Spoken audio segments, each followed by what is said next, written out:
Hello, नमस्ते भाई। उम्मीद करता हूँ आप सभी बिल्कुल ठीक होंगे। और आजकल आप न्यूज में देख रहे हैं किस तरीके से कनाडा जो है बहुत ज्यादा अपने सिस्टम को आगे बढ़ा रहा है, और वहीं इंडिया और कनाडा के बीच में जो दिक्कतें आजकल आप देख रहे हैं, बहुत तगड़ी जो कन्फ्लिक्ट है आजकल आपको देखने को मिल रही है। लेकिन एज ए स्टूडेंट आपके दिमाग में ये चीजें होती हैं कि सर ये हो क्यों रहा है बेसिकली।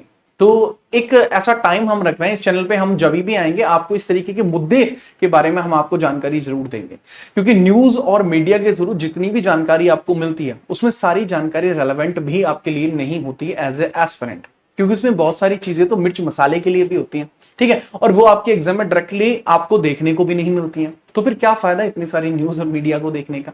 अगर आपका इंटरेस्ट है इस चीज में तो आप जरूर न्यूज और मीडिया को देख सकते हैं, लेकिन एज ए एस्पिरेंट जो चीजें आपके लिए जरूरी हैं और एज ए नॉलेज सीकर, मतलब आप ऐसे व्यक्ति हैं जिसको बहुत ही जल्दी समय में बस ये जानना है कि आखिरकार ये हो क्यों रहा है, कैसे हो रहा है, क्या क्या ये चीजें हैं, वो सारी चीज। अब देखो, इस वीडियो के अंदर एंटायरली हम डिस्कशन किस किस चीज के ऊपर करने वाले हैं, सबसे बड़ी बात यह है। तो एंटायरली इस वीडियो के ऊपर ये कुछ पॉइंट्स हैं जिसके ऊपर हम डिस्कशन करेंगे। आप एक स्टूडेंट भी नहीं है तो भी ये वीडियो आपके लिए इंपॉर्टेंट है। द रीजन इज कि इसके अंदर मैं वो सारे के सारे बेसिक जो चीजें हैं वो डिस्कस करूंगा जो इंडिया और कनाडा के बीच में रिलेशंस को दर्शाता है। ना कि इंडिया और कनाडा बल्कि पाकिस्तान का इसके अंदर क्या रोल था उसको भी ये दर्शाता है। तो वो सारी की सारी चीज हम देखेंगे। आप भले ही एस्पिरेंट हैं या आप भले ही एक कॉमन ऑर्डिनरी इंडियन पीपल हैं या आप कहीं के भी पीपल हैं, लेकिन आप जानना चाहते हैं कि आखिरकार इंडिया के अंदर ऐसा हो क्यों रहा है। तो बेसिक रीजन, मैं कोई मिर्च मसाला नहीं बताऊंगा। जितनी भी चीजें इस वीडियो के अंदर आज मैं बोलने वाला हूं वो सभी चीजें आपको वैलिडेट होकर मेरी वीडियो में आपको प्रूफ भी उसको देखने को मिल जाएंगे। कुछ चीजें भले ही कॉन्ट्राडिक्टरी हो सकती हैं, कुछ चीजें विवादित भी हो सकती हैं, तो उस चीज के लिए मैं पहले डिस्क्लेमर आपको दे देता हूं कि कही जाने वाली सभी चीजों के साक्ष्य बरामद किए गए हैं, उसके बाद ही मैंने यहां पे आके कुछ कहा है। आपको कोई भी डाउट होता है तो भाई साथ के साथ मैंने उसके वैलिड प्रूफ्स भी लगाए हैं। इवन इस वीडियो के एंड के पोर्शन पे जब हम पहुंचेंगे तो मैं आपको जरूर बताऊंगा कि एग्जाम के लिहाज से क्या चीज जरूरी है। उससे पहले का जो एंटायरली वीडियो है वो हर एक व्यक्ति के लिए है, विच इज मतलब बेसिकली जिसको ये जानना है कि आखिरकार इंडिया और कनाडा के बीच में ये कॉन्फ्लिक्ट क्यों। सबसे पहले हम देखें हमारे क्या पॉइंट्स है। सबसे पहले the reason behind India versus Canada tension. Reason क्या है कि इंडिया और कनाडा के बीच में टेंशन बनी हुई है। टेंशन की हिस्ट्री भी समझनी पड़ेगी, लेकिन टेंशन की हिस्ट्री से पहले मैं आपको हिस्ट्री बताऊंगा इंडिया और कनाडा के रिलेशन की, क्योंकि जब तक किसी चीज की जड़ों तक नहीं पहुंचेंगे तब तक उसके फूल को कैसे पता लगेगा। ठीक है, फूल को कैसे पता लगेगा कि हम वहां पहुंच चुके हैं। ठीक है, ये भी पढ़ेंगे। इसके बाद व्हाट इज खालिस्तान। भाई न्यूज में भर भर के आपको खालिस्तान देखने को मिल रहा है। आखिरकार ये खालिस्तान है क्या, और ये पाकिस्तान जैसा क्यों लगता है हमें। क्यों? क्योंकि खालिस्तान पाकिस्तान, हिंदुस्तान भी है। वेल ठीक है, तो ये तीनों रिलेटेड है क्या, क्या इन तीनों की शेयर्ड हिस्ट्री है क्या, तो उस चीज के ऊपर भी हम डिस्कशन देखने वाले हैं। ठीक है, इसके बाद हम बात करेंगे what will be the impact. Impact क्या होगा अगर ये चीज बढ़ती चली जाए, तो क्या वो इंपैक्ट होंगे जो इंडिया कनाडा के रिलेशंस के बीच में हो सकते हैं। क्या जो आम आदमी है उनको इसकी वजह से दिक्कत हो सकती है, या इस तरीके के और जितनी भी एस्पेक्ट होंगे उन सब के ऊपर हम डिस्कशन करने वाले हैं। पूरी वीडियो को एंटायरली आपको देखना है। ये पूरा मुद्दा आप इतना समझ जाएंगे कि आप दूसरे को समझा देंगे। मैं तो सिर्फ इतना ही कहना चाहूंगा कि इस मुद्दे के बाद अगर एग्जाम में कोई भी क्वेश्चन आपका आया तो आप आसानी से उसका आंसर कर सकते हैं। स्टार्ट करते हैं सबसे पहले पॉइंट से। आखिरकार इंडिया और कनाडा के बीच में टेंशन क्यों है। देखो बहुत इजी आपको समझना है कि देखो इंडिया और कनाडा के बीच में जो टेंशन है वो अब से नहीं चल रही है, टेंशन बहुत पुरानी है। लेकिन जो रीसेंट टेंशन है जिसकी वजह से सारा ये मुद्दा बना, जून के अंदर हरदीप सिंह निज्जर का कत्ल होता है। कहां होता है? ब्रिटिश कोलंबिया कनाडा के अंदर। कनाडा के एक स्थान है ब्रिटिश कोलंबिया, वहां पे मर्डर होता है हरदीप सिंह निज्जर का।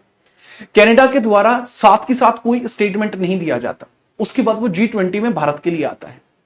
भारत के जो खटास है कनाडा के साथ कुछ समय से आपको देखने को मिल रही है, और स्पेशली 2-3 सालों से बहुत ज्यादा देखने को मिल रही है। इंडिया ने कई बार कनाडा को इस बात के लिए प्रोवोक भी किया है और कनाडा को बताया कि भाई इस तरीके की जो भी ऐसी चीजें हैं जो खालिस्तान को सपोर्ट कर रही हैं उस चीज को आप प्रमोट मत कीजिए। लेकिन कनाडा के द्वारा कोई भी हार्श स्टेप या कोई भी स्ट्रिक्ट स्टेप इसके अगेंस्ट नहीं लिए गए। वो क्यों नहीं लिए गए, उसकी क्या मजबूरी रही, वो भी हम इस वीडियो में बताएंगे कि आखिरकार कनाडा ऐसा कर क्यों रहा है। क्या उसके सामने कोई मजबूरियां हैं या उसकी कोई डिप्लोमेसी इसके पीछे छुपा हुआ कोई रीजन है इसके पीछे जो वो चाहता है।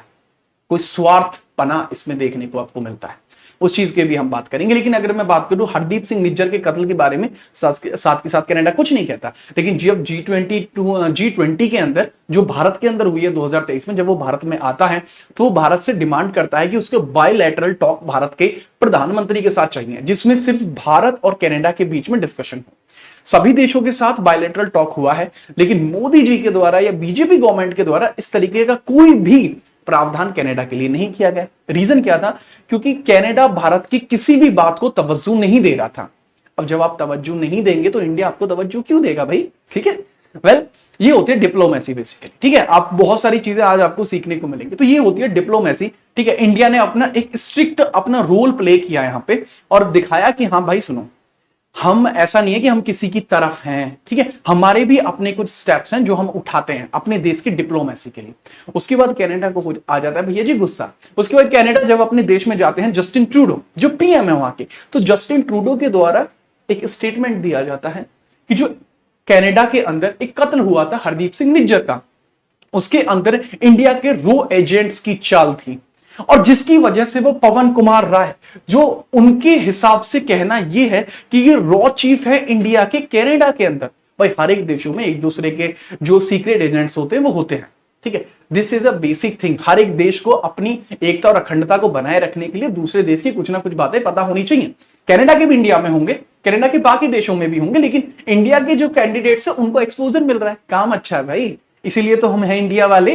ठीक है, तो इस वजह से उनका कहना ऐसा है कि ये जो आदमी है जी पवन कुमार राय साहब है, ये IPS cadre 1997 batch of Punjab, वहां से ये बिलोंग कर रहे हैं। अब इनके द्वारा जो स्टेटमेंट दिया जा रहा है कनाडा के द्वारा कि इन्होंने सबसे बड़ा जो काम है, सबसे बड़ी जो महत्वपूर्ण भूमिका है वो निभाई है हरदीप सिंह निज्जर के कत्ल में, जिस वजह से कनाडा के द्वारा इनको एक्सपेल किया जाता है।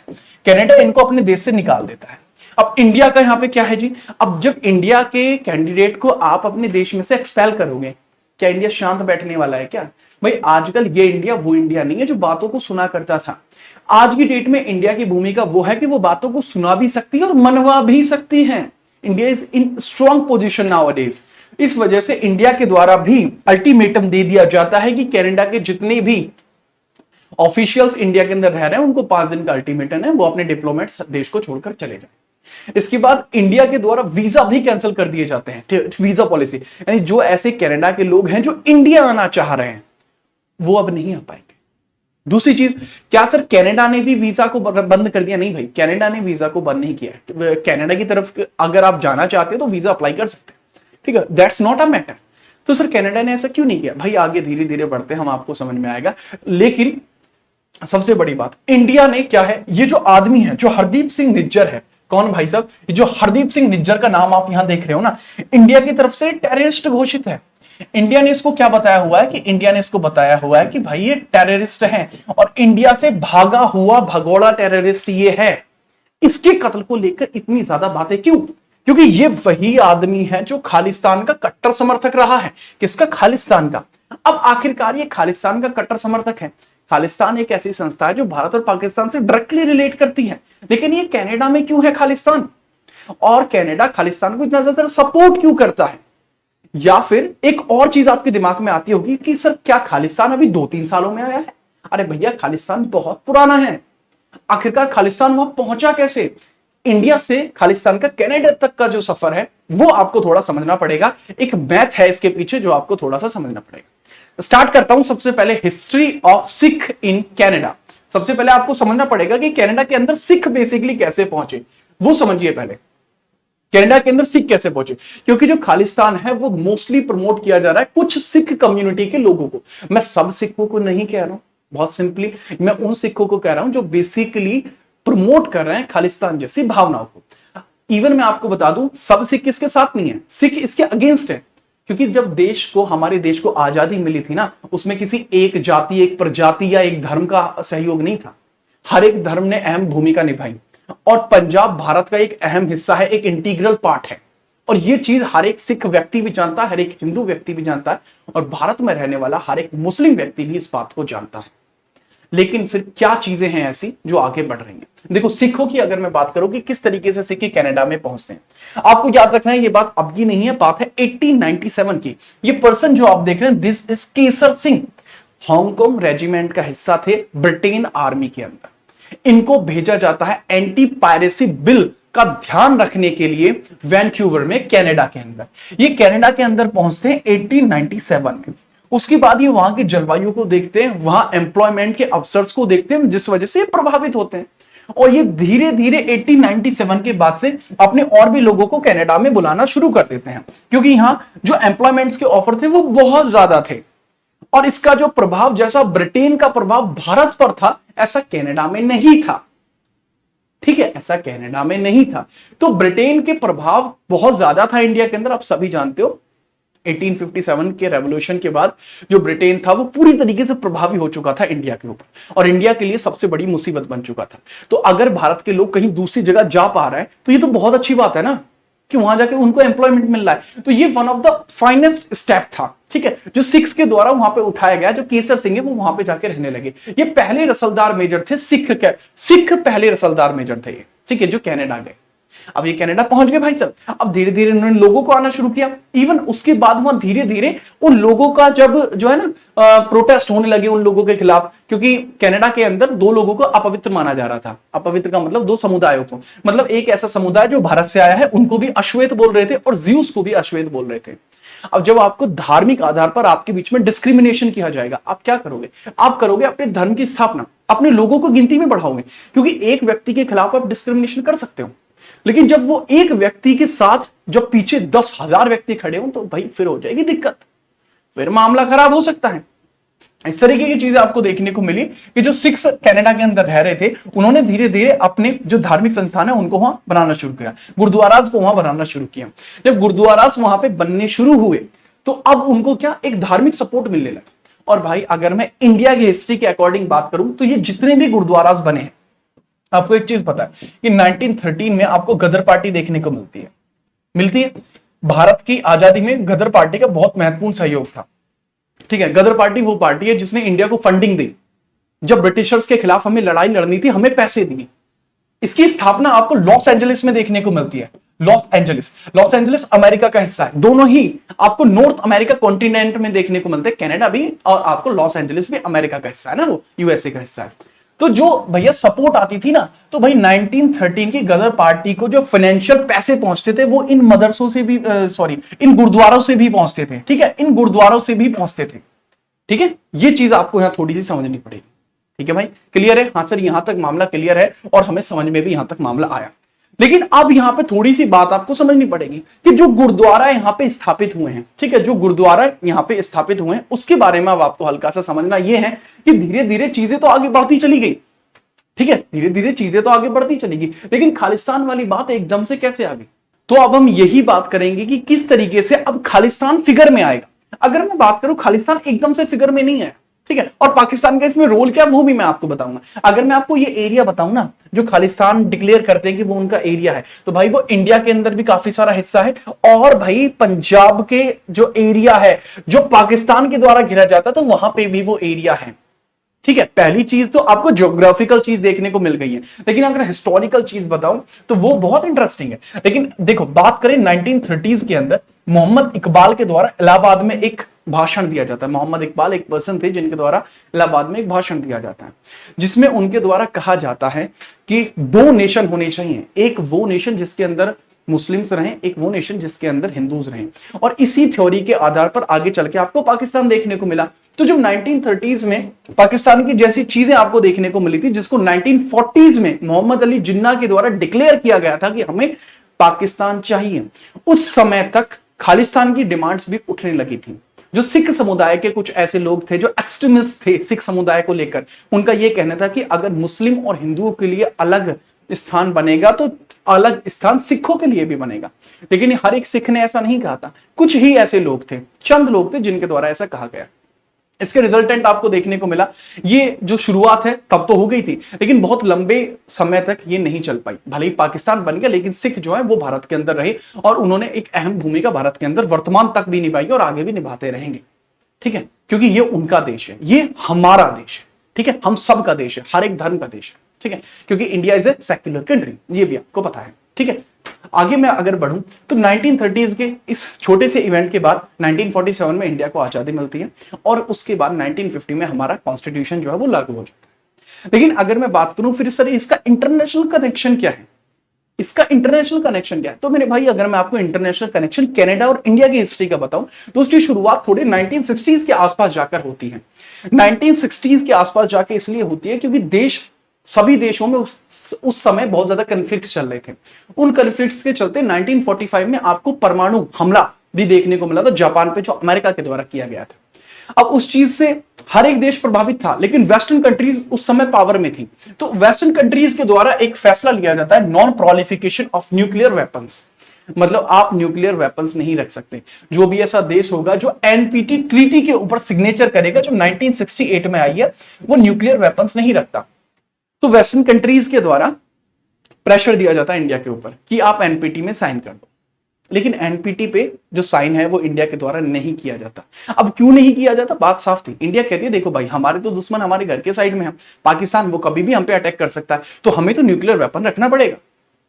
ठीक है, चाइना है वो कभी भी हमारे ऊपर लुढ़क सकता है। ठीक है, 1962 का वॉर आपको पता ही है, इंडो चाइना वॉर, जब अक्साई चीन बना, तो इंडिया के द्वारा क्लियरली नो कहा जाता है इस एनपीटी के लिए। इस वजह से जो वेस्टर्न कंट्रीज थे वो हमारे अगेंस्ट हो जाते। लेकिन अब यहां पर आता है पॉइंट, लेकिन जो कनाडा होता है ना वो अपने निजी फायदे के लिए हमसे पैसे लेता है, हमें एक रिएक्टर देता है जिसको हम कैंडू रिएक्टर बोलते हैं। ठीक है, कैंडू रिएक्टर का मतलब क्या है भैया, कनाडा ड्यूटेरियम यूरेनियम। ठीक है, कनाडा ड्यूटेरियम यूरेनियम रिएक्टर जो एक न्यूक्लियर रिएक्टर है, कनाडा के द्वारा हमें दिया जाता है कि आप रिसर्च जारी रखिए, अपने जो भी न्यूक्लियस चीजें हैं उनके ऊपर आप रिसर्च कर दीजिए, न्यूक्लियर चीजों के ऊपर।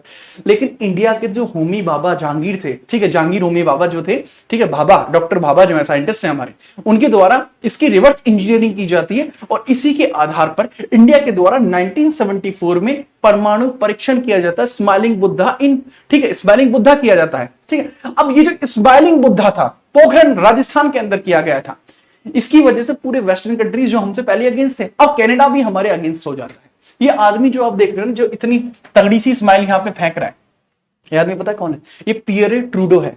जस्टिन ट्रूडो के पिताजी हैं, पीएम हुआ करते थे उस टाइम पे, 1974 में कैनेडियन पीएम थे। इनके द्वारा भाई हार्शली अपोज किया जाता है इंडिया को कि आपको इस तरीके का कनाडा का ये जो कनाडा के रिएक्टर का यूज करके तुमने इसको बनाया, तो भाई ऐसे कैसे बनाया तुमने। अब इनको भाई पूरी थ्योरी थोड़ी बताते, लेकिन इंडिया ने ये कर दिखाया। इंडिया के लिए सबसे बड़ा अचीवमेंट था, लेकिन वही इंटरनेशनल लेवल पर इंडिया के बहुत सारे दुश्मन बन के खड़े हो गए थे। और दुश्मन का दुश्मन दोस्त होता है। उस टाइम तक भी 1960s तक भी जो खालिस्तान की डिमांड थी वो इंडिया में धीरे धीरे उठ रही थी, इंडिया में धीरे धीरे उठ रही थी। लेकिन इंडिया एकता और अखंडता को बनाए रखने के लिए हार्श स्टेप ले रहा था, जिस वजह से इन लोगों को कोई स्थान नहीं मिल पा रहा था और ये छोटी सी आवाज बनकर ही रह जा रही थी। लेकिन फिर होती है दिक्कत, जैसे ही पियरे को यह पता लगता है कि इंडिया आगे चल के बहुत ज्यादा हार्श स्टेप इसके लिए ले सकता है, तो ये दुश्मन का दुश्मन दोस्त होता है।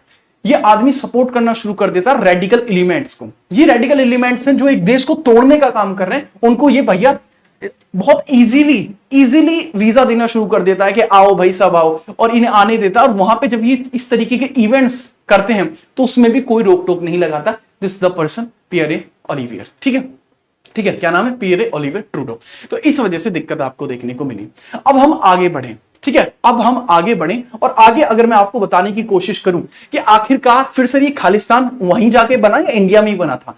भाई बना तो अगर हम देखें इवेंचुअली तो वहीं बना है, लेकिन शुरुआत तो इंडिया से ही होगी। अब इंडिया से कैसे होती है, ये जो आप देख रहे हो जगजीत सिंह चौहान, इस आदमी ने खालिस्तान के बनने में सबसे बड़ा अपना जो हाथ है वो दिखाया है। ठीक है, ये तो एक उंगली दिख रही है, लेकिन इस आदमी ने पूरा हाथ दिखाया है इसको बनने में। मैं आपको बात बताऊं, ये वो आदमी जिसने काउंसिल ऑफ खालिस्तान को बनाया, आनंदपुर साहिब के अंदर बनाया था। ठीक है, आनंदपुर साहिब के अंदर बनाया था 1980 के अंदर। क्यों, ताकि हम, ठीक है, ताकि इन लोगों का ऐसा मानना, जगजीत सिंह चौहान का ऐसा मानना था कि हम सीधे तौर पर कह पाए कि खालिस्तान हमें चाहिए और वो हमारे देश की भांति होगा। इसके लिए इन्होंने इस तरीके का काउंसिल, एक परिषद का गठन किया जाता है जगजीत सिंह चौहान के द्वारा, जो बेसिकली बहुत ही हार्श सी चीज थी इंडिया के लिए 1980s में ऐसा होना। वेल, एक नाम और आपको देखने को मिलेगा, जरनैल सिंह भिंडारवाला। ठीक है, जरनैल सिंह बरार, वैसे भिंडारवाला इनको बोलते हैं।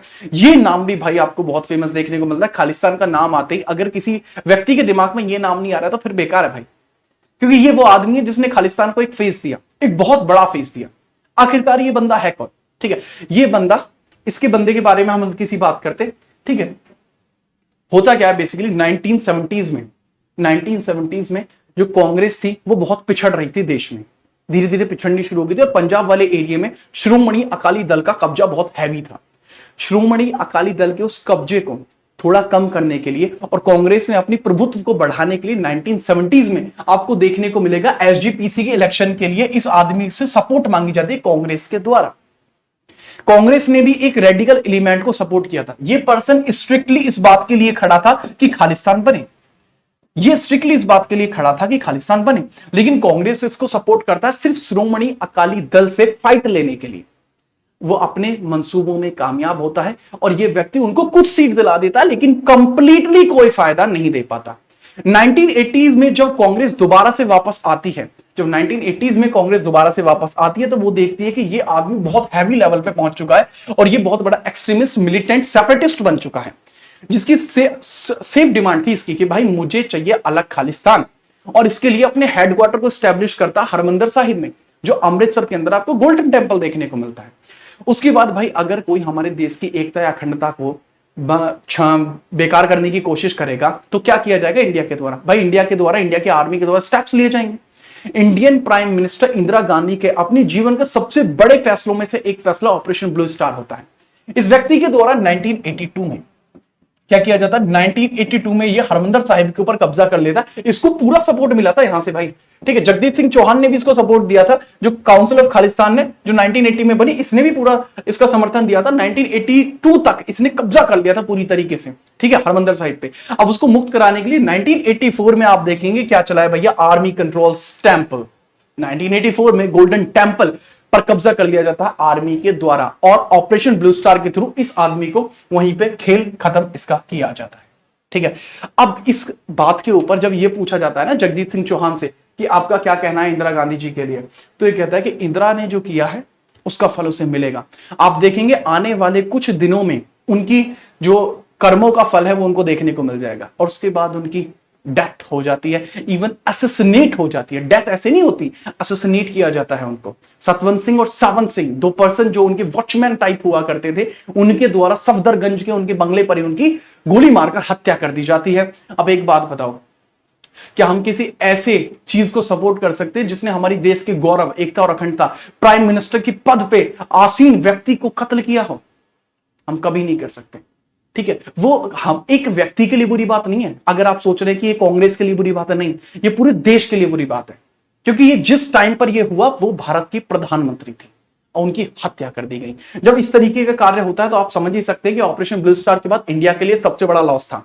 इंडिया के लिए ये सबसे बड़ा लॉस था, तो इंडिया ने बहुत हार्श स्टेप उठाए खालिस्तान के खिलाफ और उनको भारत में से भगाने की पूरी तैयारी कर दी। और फिर वो उनको जगह कहां मिली? कनाडा, क्योंकि वहां तो वो पहले ही पहुंच चुके थे, ठीक है। अब बिछड़े हुए घर पे वापस जाने की बात हुई, लेकिन अब सर आप बात करोगे सर फिर पाकिस्तान का क्या है? देखो भाई, पाकिस्तान के द्वारा ही जर्नैल सिंह भिंडारवाला को भड़काया गया था, ठीक है।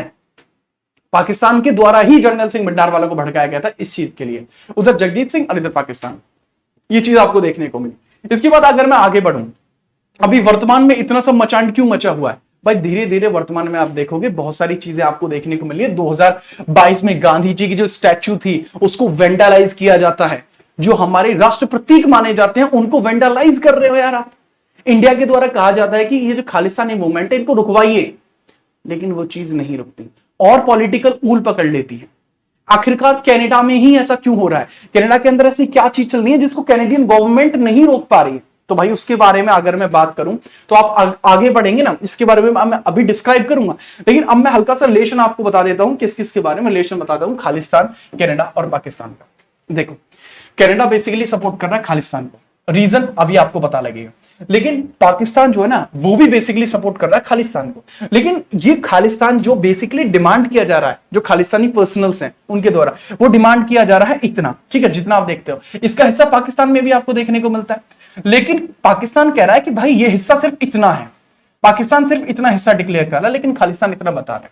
अच्छा सर एक बात बताओ, आपके हिसाब से क्या ये कनाडा सही कर रहा है? बिल्कुल गलत कर रहा है। देखो, जो सेम स्टेप अभी कनाडा उठा रहा है, कनाडा रेडिकल एलिमेंट्स को अपने देश में रहने की आजादी दे रहा है। कनाडा कह रहा है आओ हमारे देश में रहो। यही बात अब से पहले पाकिस्तान ने भी की थी और आज पाकिस्तान की हालत आप देख सकते हो। अगर आप अपराधियों को पालोगे तो एक दिन वो आपके साथ भी अपराध करेंगे। जीता जागता एग्जांपल है पाकिस्तान। पाकिस्तान की हालत आज ऐसी हुई क्यों? क्योंकि उसने टेरर फंडिंग में बहुत आगे भूमिका निभाई। FATF की लिस्ट में भी उसको ग्रे कर दिया गया। रीजन क्या था? कि उसे पता था कि टेरर को फंडिंग हो रही है।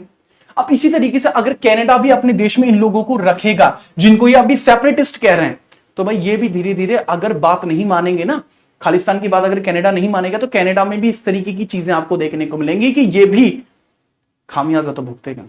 ठीक है, बुरे काम का बुरा नतीजा वो तो होना ही है। वेल, खालिस्तान की जो डिमांड है वो किन लोगों के द्वारा की जाती है, कैसे है, क्यों है और क्यों क्या है, आखिरकार कनाडा क्यों सपोर्ट कर रहा है फिर इसको, उसके पीछे पॉलिटिकल ओवरव्यू है। उस पॉलिटिकल ओवरव्यू को आप थोड़ा समझो। कनाडा के अंदर एक MP है, ठीक है, जिनका नाम है क्या भैया? जिनका नाम है ये जगजीत सिंह। ठीक है, जगजीत सिंह धालीवाल। ठीक है, जगजीत सिंह धालीवाल एक आदमी है जिसकी वजह से कनाडा को मजबूरी में सपोर्ट करना पड़ रहा है खालिस्तान को, क्योंकि ये आदमी तो कट्टर समर्थक है खालिस्तान का। इसकी वीडियो क्लिप आपने देखी होगी जो फेमस है इस चीज के लिए। ठीक है, इवन इस वीडियो क्लिप के बाद मोदी जी ने भी कहा था कि भाई ये क्या है, अबे ट्रूडो साहब ये क्या है? अरे ठीक है यार, बात समझाओ यार इसको। लेकिन ट्रूडो इसको नहीं समझा सकता। रीजन क्या है भाई? ट्रूडो खुद इसके रहमो करम के साथ, इसके लिंकिंग के साथ ही आगे बढ़ पा रहा है। क्योंकि कनाडा के अंदर अगर मैं पॉलिटिकल ओवरव्यू देखूं तो खालिस्तान समर्थक एक पार्टी है जिसको NDP नाम दिया जाता है, जो इस व्यक्ति की है, जगजीत सिंह धालीवाल की न्यू डेमोक्रेटिक पार्टी, जिसके पास 25 सीट है। और ये जो आप देखते हो ना, जो लिबरल पार्टी है जो आपके ट्रूडो साहब की है, उसकी जो सीट है वो 158 है। अगर मैं बात करूं कुल सीट कितनी है कनाडा में, 338 है। बहुमत के लिए 170 चाहिए। तो भाई इसको स्पष्ट बहुमत नहीं है। फिर इसको सपोर्ट कौन करती है सर? इसको सपोर्ट करती है NDP, जो जगजीत सिंह की पार्टी है। अगर ये अपनी सपोर्ट पीछे खींच लेगी, जो 25 पार्टी की सपोर्ट है, तो फिर कनाडा की जो गवर्नमेंट की सरकार है वो गिर जाएगी। तो उसको मजबूरी में सपोर्ट करना पड़ रहा है। लेकिन भाई सपोर्ट भी एक लेवल तक की जाती है। ऐसी सपोर्ट मत करो जो आने वाला भविष्य आपका खत्म हो जाए, जो कनाडा गलती कर रहा है। अगर वो इंडिया से भाई दुश्मनी मोल लेगा तो उसको दिक्कत होनी निश्चित है। अब वो क्या दिक्कत हो सकती है उसके बारे में भी बात कर लेते हैं। ठीक है, लेकिन उससे पहले हम बात बता दें अभी करंट में क्या दिक्कत है, उसी से रिलेट करके मैं उसको आगे बता दूंगा, उसी से रिलेट करके मैं आपको आगे बता दूंगा। ठीक है, उसी से रिलेट करके चलो। अगर मैं बात करूं अभी रिसेंट में, आप देखते हैं खालिस्तान के लिए एक रेफरेंडम चलाया जाता है। मतलब एक तरीके की वोटिंग सी होती है और उस वोटिंग में पूछा जाता है कि हाँ भाई खालिस्तान कौन कौन बंदा चाहता है बनाना है। भाई ये कनाडा में होती है। कनाडा में कौन लोग रह रहे हैं? जो इसको मेनली वो लोग रह रहे हैं जो सपोर्ट कर रहे हैं, हर एक व्यक्ति नहीं, मेनली ज्यादातर। अब वो तो कहेंगे ना खालिस्तान बनाओ। इंडिया इसको अपोज करता है कि भाई ऐसा मत कर। इवन वहां पे भाई ग्लोरीफाई किया जाता है, हमारे प्राइम मिनिस्टर के असैसिनेशन को ग्लोरीफाई कर रहा है। इसके लिए भी रोक पे, ये कब की है सर? ये इसी साल की है सर, जून 2023 की इमेजेस है सर। कनाडा की सड़कों की है, ब्रैम्पटन के आसपास के क्षेत्र की ये इमेज आपको देखने को मिल रही है। अगर आप हमारे PM को डिफेम करोगे, क्या हमें इसके लिए खड़े होना चाहिए? बिल्कुल नहीं। हमें खालिस्तान के अपोजिशन में पहले से हैं भाई। हम अपोजिशन किसकी कर रहे हैं? हम अपोजिशन नहीं कर रहे हैं, हम क्लियरिटी के साथ हैं, हम ट्रुथ के साथ हैं, हम अपोजिशन के साथ नहीं है। तो भाई ये चीज आपको यहां देखने को मिली। Free run for Khalistan, radical elements Canada के अंदर भर भर के भरे पड़े हैं। उस चीज को खत्म करने के लिए चीजें की जा रही है इंडिया की तरफ से। अब रिसेंट एलिमेंट जिसकी वजह से ये मुद्दा भड़का, that was the murder of the Hardeep Singh Nijjar, जिसके बारे में मैंने आपको बताया। फिर मैंने बताया कनाडा के द्वारा इस तरीके के जो स्टेप्स है वो लिए गए, एक्सपेल कर दिया गया PV राव को। ठीक है, लेकिन अगर मैं बात करूं क्या इसकी वजह से जो मल्टी बिलियन ट्रेड चलता है इंडिया और कनाडा के बीच में, उस पर क्या फर्क पड़ेगा? देखो भाई बहुत ही इजी लैंग्वेज में मैं आपको बताऊं, कनाडा का और इंडिया का जो प्रोडक्ट शेयर है, ठीक है, वो लगभग बैलेंस्ड है। 4 बिलियन लेता है, 4 बिलियन देता है, तो वो बैलेंस चीज है। अब जब चीजें इतनी ज्यादा बैलेंस्ड है तो इतना जो इंपैक्ट है वो तो पड़ेगा, और वो इंडिया और कनाडा पे नहीं पूरी दुनिया पे पड़ेगा भाई। फिर क्योंकि दो बड़े बड़े देश हैं, एक ऐसा देश कनाडा जो दुनिया का दूसरा सबसे बड़ा क्षेत्रफल के अकॉर्डिंग देश है, और इंडिया जो लगभग दूसरा का लगभग पहला देश है जनसंख्या के मामले में। तो भाई इंपैक्ट तो पूरी दुनिया पे बढ़ने वाला है। ठीक है, लेकिन अगर मैं स्पेशली बात करूं कि इन दोनों के बीच में किस तरीके का ट्रेड जो है वो होता है, अब देखो जो कनाडा का एक्सपोर्ट होता है इंडिया के लिए वो मिनरल प्रोडक्ट है। इंडिया इसके अलावा इस चीज को रशिया से भी इंपोर्ट करती है। वेजिटेबल प्रोडक्ट है, बांग्लादेश से भी इंपोर्ट करती है। मेटल्स हैं भाई साहब, ये तो अमेरिका से, ब्राजील से, कई देशों से इंपोर्ट किया जाता है। पेपर गुड्स है भाई, पेपर गुड्स और कहीं से इंपोर्ट इतना ज्यादा नहीं किया जाता। पेपर गुड्स एक ऐसी चीज है जो सिर्फ कनाडा से इंपोर्ट किया जा रहा है। ठीक है। इसके अलावा केमिकल प्रोडक्ट्स हैं, प्रीशियस मेटल्स हैं, और इसके अलावा मशीन्स वगैरह। लेकिन इंडिया जो एक्सपोर्ट करता है भाई chemical products, textile, metals, India का मेटल सबसे प्योर होता है भाई, ठीक है। इसके अलावा मैकेनिक्स, और इसके अलावा प्रीशियस मेटल, हीरा, सोना, चांदी, इसके अलावा बाकी ट्रांसपोर्टेशन की चीजें हैं, वेजिटेबल प्रोडक्ट हैं, प्लास्टिक हैं, फूड स्टफ्स हैं। तो बहुत सारी चीजें हैं जो आपको देखने को मिलती है। एग्जाम में ये चीज जरूरी नहीं है, एग्जाम में इतनी सारी चीज आपसे नहीं पूछी जाएंगी। फिर एग्जाम में जो चीज पूछी जाएंगी वो समझो एक बार। देखो एग्जाम में जो चीज पूछी जा सकती है वो क्या है, नेक्स्ट पेज पे है वो। लेकिन अभी इस पेज पे तो बस ये समझ लीजिए कि जो वीजा सर्विसेज है, जो मैंने शुरुआत में बात की थी, वो रोक ली गई है। और एक यहाँ पे मैप दिखाया गया है जिसके थ्रू ये बताया गया है कि कनाडा में पढ़ने वाले जितने विदेशी छात्र हैं, कनाडा में पढ़ने वाले विदेशी जितने भी छात्र हैं, तो विदेशी छात्रों में 40% इंडियंस हैं। तो भाई ये बहुत बड़ा इंपैक्ट पड़ सकता है। अगर ये इंडियंस वहां जाना बंद कर देना एक बार के लिए भी, तो सिस्टम सा हैंग हो जाएगा। लेकिन अगर आपको ऐसा लग रहा है कि सर जो स्टूडेंट वहां रहना है क्या उनको दिक्कत आएगी, भाई उनको कोई दिक्कत नहीं आएगी। ये मैटर जो होते हैं ये कमर्शियल लेवल पे और इंटरनेशनल लेवल पर चलते हैं। इसमें सिविल नागरिकों को कोई परेशानी नहीं होती है। तो उस चीज से आप टेंशन फ्री रहिए कि उनको किसी प्रकार की कोई दिक्कत आएगी। वो दिक्कतें सिर्फ तब आती हैं जब मोनार्की चलती है, ठीक है। तब जैसा आपने देखा था कि अफगानिस्तान को तो पूरा कैप्चर ही कर लिया गया था ना, ठीक है, तालिबान के द्वारा। तो वहां दिक्कतें आती क्योंकि वहां किसी गवर्नमेंट की सामंजस्य नहीं है, लेकिन यहाँ गवर्नमेंट है भाई पूरी, तो यहां इनको कोई दिक्कत नहीं आएगी। इसके अलावा अगर मैं कंपैरिजन करूं हल्का मोटा कि इंडिया का जो कंपैरिजन है वो किस तरीके से आपको देखने को मिलता है, भाई जीडीपी का कंपैरिजन देख लो। ये पूछे जाने वाली चीजें हैं, ये एग्जाम ओवरव्यू है भाई, एग्जाम इंपोर्टेंस है, ये पूछे जाने वाली चीजें हैं। अगर मैं बात करूं इंडिया की रैंक क्या है, सर इंडिया की रैंक है 5th, $3.75 ट्रिलियन की इकोनॉमी इंडिया की है, याद रखना। इसके अलावा कनाडा की इकोनॉमी भाई 9th नंबर पे है पूरे, ठीक है, पूरे विश्व में 9वें नंबर पे। पहले नंबर पे आपको यूएसए है, फिर चाइना है, फिर जापान है, फिर जर्मनी है, फिर इंडिया है, ठीक है। अभी हमने ब्रिटेन को पीछे छोड़ा था। अब मेरी बात सुनो, एग्जाम में या तो पूछा जा सकता है जीडीपी रैंक्स वगैरह पूछी जा सकती हैं, या फिर कनाडा के बारे में बात बताऊं, सर ये नॉर्थ अमेरिका का हिस्सा है। ये क्या है, कनाडा नॉर्थ अमेरिका का हिस्सा है और विश्व में दूसरे नंबर का सबसे बड़ा देश है। ये भी आपसे पूछा जा सकता है। इसके अलावा एक लेक का स्ट्रक्चर है जो कनाडा के अंदर बहुत फेमस है, जिसके अंदर 5 लेक आती हैं, lake superior, lake Michigan, lake Huron, lake Ontario, lake eri. Exam में आने के हाई प्रोबेबिलिटी एंड चांसेस है कि इससे पूछा जाएगा। जियोग्राफिकल जितने भी फैक्टर्स है उसके ऊपर भी आप देख लेंगे, जो जो चीजें इंपोर्टेंटली आपके लिए बन जाती हैं। इसके अलावा कनाडा सबसे ज्यादा इंपोर्ट किसका करता है, सर ये पेपर गुड्स का करता है, ठीक है। पेपर बनाने की जो चीजें होती है सबसे ज्यादा यहां पे बनती हैं। इसके अलावा वुड का एक्सपोर्ट कनाडा का बहुत अच्छे लेवल पे है, वेजिटेबल का एक्सपोर्ट बहुत अच्छे लेवल पे है, क्योंकि कनाडा की जो जलवायु वो बहुत ज्यादा शीत है, जिस वजह से वहां ऐसी सब्जियां उगाई जाती हैं जो शीत ऋतु में उगाई जाती हैं, वो भी पूरे साल। पेपर गुड्स का तो आपको पता ही है, जैसा मैंने अभी आपको बताया, ठीक है। तो ये कुछ चीजें हैं जो एग्जाम ओवरव्यू वगैरह के लिए आपको याद रखनी है। कोई मिर्च कोई मसाला नहीं, जो असलियत थी वो मैंने आपके सामने लेके आया। इस तरीके से हम आपसे मिलते रहेंगे, और मैं सोच रहा हूं इसके लिए क्विज भी मैं शुरू करूं, जिसमें मैं जो ट्रेंडिंग मुद्दे होते हैं ना उसके जो एमसीक्यू है वो हम ट्राई कर दें आने वाले एग्जाम्स के लिए, ठीक है। उसमें करंट अफेयर्स के वही मुद्दे उठाए जाएंगे जो इस लेवल पे हों कि वो एग्जाम में सीधे हैं। ये क्विज भी स्टार्ट करेंगे, एक बार कमेंट सेक्शन में जरूर बताना कि आपको ये बेहतर है या इसके साथ साथ आपके लिए क्विज भी लेके आए, ठीक है। अब मुलाकात होगी आपसे अगली वीडियो में, तब तक सावधान रहिए, सुरक्षित रहिए और पढ़ते रहिए। और इस तरीके के मुद्दों के लिए आप मुझसे जुड़ सकते हैं इसी चैनल, ठीक है। धन्यवाद।